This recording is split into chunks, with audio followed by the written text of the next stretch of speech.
Hey guys, it's Josh wanting to do an update on the Back to Eden style Colorado gardening experiment that I was doing this year. This is one of the squash plants that grew. This is actually a volunteer from last year that grew um, here in the wood chips. And look at the size of it. Biggest squash plant I have ever seen.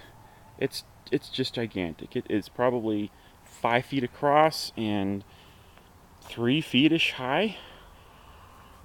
The leaves, there's many leaves here that are over a foot wide, and as you can see, the squash on these has gotten quite large because I just kind of grew these for chicken feed.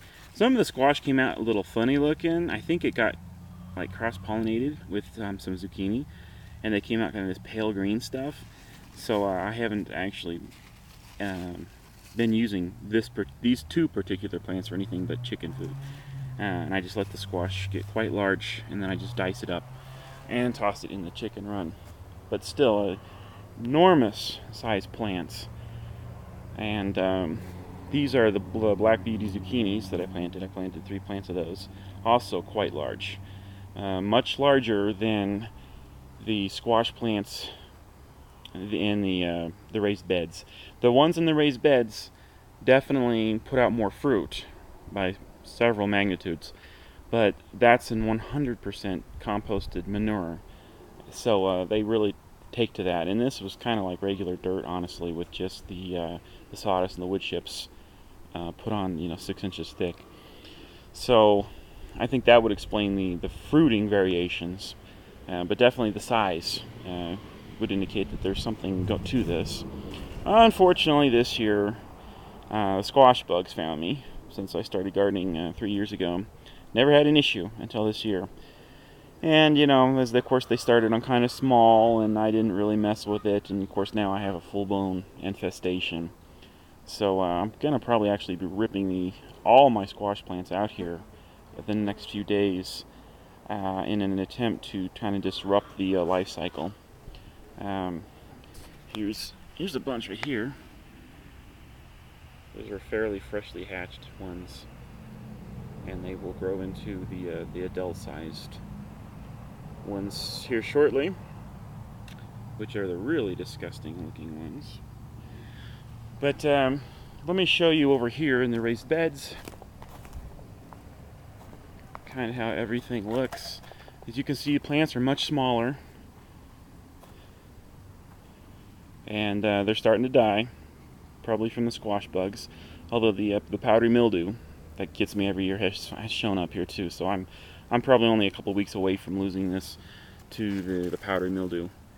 I was gonna try some homemade, solutions. I heard milk is an option, but I don't think I'm gonna bother because of the squash bugs alone. I think I'm just gonna rip all this up and see if what I can do to disrupt the life cycle of them here. Here's a good close up of their eggs that they laid on the underside of the leaves, and those of course will hatch and become those little bitty spider looking bugs that I was showing you a few moments ago.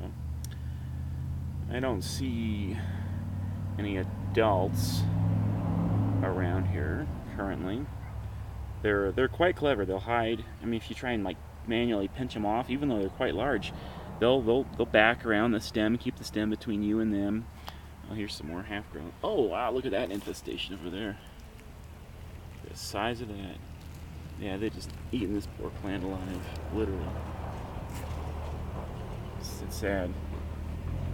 But yeah, anyway, the adult sized ones are quite large. Oh, there's one. If you guys can see him.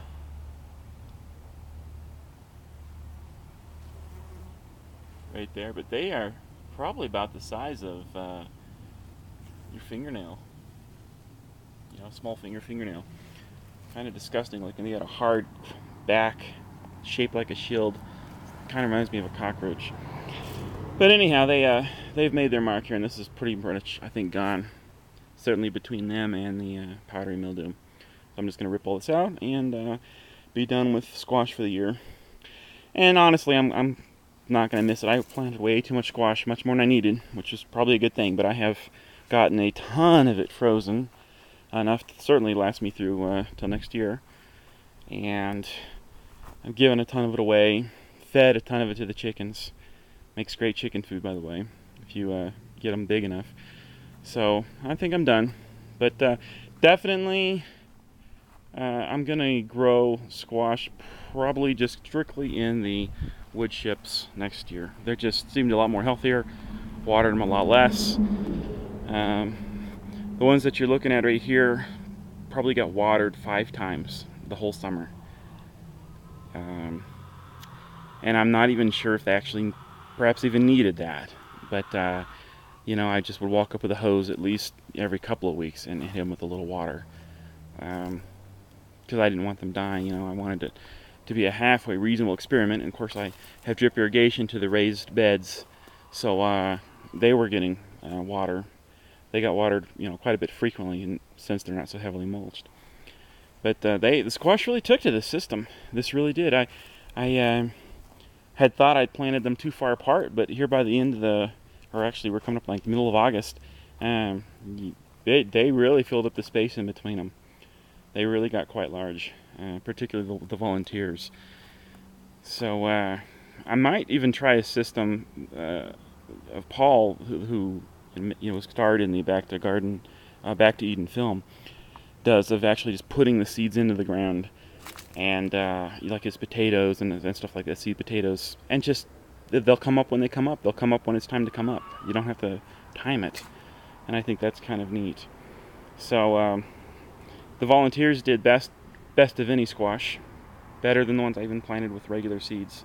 As you can see, they're at least 30% better, I would say, bigger. Seem to really take to that system. So I would say in summary that the Back to Eden style of gardening is superior for growing squash, if you judge at least by the plant size. And I think once I get to build up my soil over the next few years, as it starts to break down, the fruiting variations between these plants and the ones in my raised beds will become equalized, and certainly had to water a whole lot less. So overall, I'd say this was a resounding success. I hope this video was some help to you. Post some comments below and let me know what you think.